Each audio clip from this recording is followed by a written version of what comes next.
మీ business ఏదైనా మీ ఊర్లో promotion చేయాలంటే అది సుమన్ టీవీతోనే సాధ్యం. ఇప్పుడే సంప్రదించండి. వర్ధంతి నుంచి జయంతి దాకా ఏదైతే భారతదేశం అంతా కూడా ఈరోజు కార్యక్రమాలు నడుస్తున్నాయో జూన్ 23 నుంచి జూలై 6 దాకా ఈ కార్యక్రమంలో భాగంగా ఈరోజు ఇందూరు పార్టీ భారతీయ జనతా పార్టీ తరఫున శ్యామా ప్రసాద్ ముఖర్జీ గారి యొక్క ఆల్ మీటింగ్ అని నిర్వహించడం జరిగింది. ఇట్టి సమావేశానికి ముఖ్య అతిథిగా గౌరవనీయులు మన శాసనసభ్యులు ధన్పాల్ సూర్యనారాయణ గుప్తా గారు. ఈ ఆల్ సమావేశం ముఖ్య ఉద్దేశం ఏంటి అంటే ఈరోజు 2 కార్యక్రమాలు పార్టీ నిర్వహిస్తుంది. ఒకటి ఈ ఆల్ సమావేశం, రెండోది మనం చెట్లు మాకే నామే పౌదా తల్లి పేరు మీద ఒక చెట్టు నాటే కార్యక్రమం పార్టీ నిర్వహించడం జరుగుతుంది. ఆ పార్టీ నిర్వహించే భాగంగానే తల్లి పేరు మీద ఏదైతే ఒక చెట్టు ప్రతి భారతీయ జనతా పార్టీ కార్యకర్త నాటే విధంగా ప్రతి బూత్లో కనీసం 10 నుంచి 20 దాకా ఈ యొక్క చెట్టు నాటే కార్యక్రమాన్ని చేపట్టాలని చెప్పి జాతీయ నాయకత్వం ఇచ్చేసింది. కాబట్టి ఆ కార్యక్రమాన్ని రేపు, ఎందుకంటే భారతీయ జనతా పార్టీ ఏవైతే 6 కార్యక్రమాలు ఉంటాయో ఒక బూత్ లెవెల్లో 6 కార్యక్రమంలో ఒక కార్యక్రమమైన ప్రతి సంవత్సరం జూలై 6వ తారీఖు నాడు శ్యామా ప్రసాద్ ముఖర్జీ గారి జయంతిని నిర్వహించుకుంటూ వారి నివాళులు అర్పిస్తూ మనం ఒక్కసారి గుర్తుంచుకోవాలి. శ్యామా ప్రసాద్ ముఖర్జీ గారు మొదటి నుంచి ఈ భారతదేశాన్ని కాపాడేందుకు ఆ రోజు నెహ్రూ గారి కేబినెట్ లో మంత్రి అయినా కానీ దేశ విభజనను వ్యతిరేకించి, బంగ్లాదేశ్ విభజనను వ్యతిరేకించి దేశం కోసం పాటుపడుతూ తను ఎన్నో ఈ దేశం కోసం చివరికి తన ప్రాణాలు అర్పించిన ఏకైక వ్యక్తి దేశం కోసం ఎవరు ఉన్నారంటే వారు శ్యామా ప్రసాద్ ముఖర్జీ గారు. ఎందుకంటే వారు ఆ రోజు నెహ్రూ గారి సిద్ధాంతాలు ఒక మతానికి అనుకూలంగా, మైనారిటీ వర్గాలకు అనుకూలంగా నడుస్తున్న సందర్భంలో భారతదేశం ఈ రోజు ఇంత గట్టిగా ఉందంటే ఆ రోజు శ్యామా ప్రసాద్ ముఖర్జీ గారు ఏదైతే బీజం వేశాడో ఆ బీజానికి నిదర్శనం. ఇవాళ మనం చూస్తున్నాం, పక్కనున్న బంగ్లాదేశ్ కావచ్చు, ఆఫ్ఘనిస్తాన్ కావచ్చు, లేదు పాకిస్తాన్ కావచ్చు, లేదు శ్రీలంక కావచ్చు, ఇలా చైనా కూడా చాలా ఇబ్బంది పడే పరిస్థితులు ఏర్పడ్డాయి.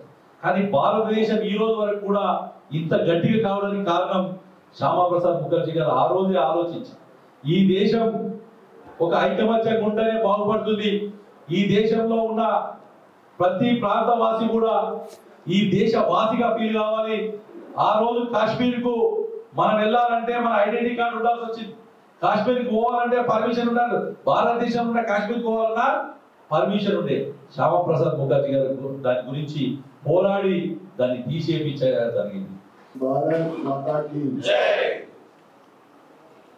గత 15 రోజుల క్రితమే శ్యామా ప్రసాద్ ముఖర్జీ మిస్ట్రీ డే, దాన్ని మనము ఒక డేట్గా మనం గుర్తించి బలిదాన్ దివస్ ప్రతి సంవత్సరం కూడా మనం చేసుకుంటాము. శ్యామా ప్రసాద్ ముఖర్జీ బలిదాన్ దివస్ ఏదైతే జూన్ 23 నుండి జూలై 6 వరకు ఆయన జయంతి, ఈ 15 రోజుల కార్యక్రమం భారతీయ జనతా పార్టీ కేంద్ర ప్రభుత్వ ఆదేశానుసారము ప్రతి బూత్లో కార్యక్రమం అమ్మ పేరు మీద ఒక మొక్క నాటాడు. శ్యామా ప్రసాద్ ముఖర్జీ ఒక మేధావి, ఒక న్యాయవాది. 33 సంవత్సరాల వయసులోనే కలకత్తా యూనివర్సిటీకి వైస్ ఛాన్సలర్గా పనిచేసిన మేధావి ఆయన. అఖిల భారతీయ హిందూ సమాజానికి అధ్యక్షుడిగా, స్వతంత్రం వచ్చిన తర్వాత మొట్టమొదటి క్యాబినెట్లో పరిశ్రమల శాఖ మంత్రిగా పనిచేసిన వ్యక్తి, హిందూ మహాసభ అధ్యక్షులుగా, మొట్టమొదటి స్వతంత్రం వచ్చిన తర్వాత పార్లమెంట్లో కాంగ్రెస్ ప్రభుత్వంలో పరిశ్రమల శాఖ మంత్రిగా పనిచేసిన ఆయన, ఏదైతే కాంగ్రెస్ ప్రభుత్వము కశ్మీర్కు ప్రత్యేక హోదా 370 ఆర్టికల్ ప్రవేశపెట్టినప్పుడు భారతదేశ ఐక్యతకు ముప్పు వాటిల్లుతుందని ఆయన మంత్రి పదవిని రిజైన్ చేసి కశ్మీర్కి వెళ్ళడం జరిగింది. ఏక్ దేశ్ మే దో ప్రధాన్ దో విధాన్ దో నిషాన్ నహీ చలేగా అని పోరాడి ఆయన డెత్ కూడా ఒక మిస్టరీ. ఆయన ఏదైతే వర్ధంతి అని మనం చేసుకుంటా ఉన్నామో రేపు జూలై 6 వరకు ఆయన జయంతి 15 రోజులలో భారతీయ జనతా పార్టీ కేంద్ర ప్రభుత్వ ఆదేశానుసారం ప్రతి బూత్లో మొక్కలు నాటే కార్యక్రమం, అమ్మ పేరు మీద ఒక మొక్క, ప్రతి భారతీయ జనతా పార్టీ నాయకులు కార్యకర్తలు ఈ కార్యక్రమంలో పాల్గొనడం, ఆయన 370 ఆర్టికల్ రద్దును ఏదైతే ఆయన జీవితాశయం ఉండేనో దాన్ని ఇప్పటి మన ప్రియతమ నాయకుడు ప్రధానమంత్రి నరేంద్ర మోడీ గారు ఆ 370 ఆర్టికల్ రద్దు చేసి ఈరోజు కశ్మీర్ అద్భుతమైన అభివృద్ధి దిశగా ముందుకెళ్తా ఉంది. దేశ ప్రజలు ముఖ్యంగా యువకులు భారతీయ జనతా పార్టీ నాయకులు కార్యకర్తలతో పాటు ఏదైతే శ్యామ్ ప్రసాద్ ముఖర్జీ దేశం కోసం ధర్మం కోసం ఆయన ప్రాణత్యాగం చేసిండో వారి జీవితాన్ని ఆశయంగా తీసుకొని మనమందరం కూడా ముందుకు సాగాలని కోరుకుంటూ భారత్ మాతాకి జై.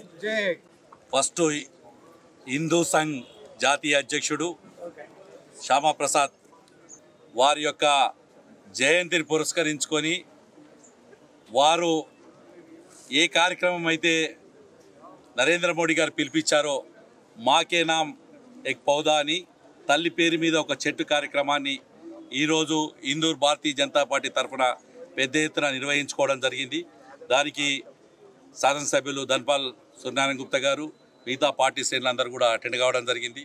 నేను యావత్తు ఇందూరు జిల్లాలో ఉన్న భారతీయ జనతా పార్టీ నాయకులకు కార్యకర్తలకు రేపు వారి జయంతి సందర్భంగా మీ గ్రామాల్లో ఎంతమంది కార్యకర్తలు ఉంటే అంతమంది కార్యకర్తలు వాళ్ళ తల్లి పేరు మీద ఒక చెట్టు నాటే కార్యక్రమాన్ని విజయవంతం చేయవలసిందిగా భారతీయ జనతా పార్టీ తరఫున విజ్ఞప్తి చేస్తున్నారు.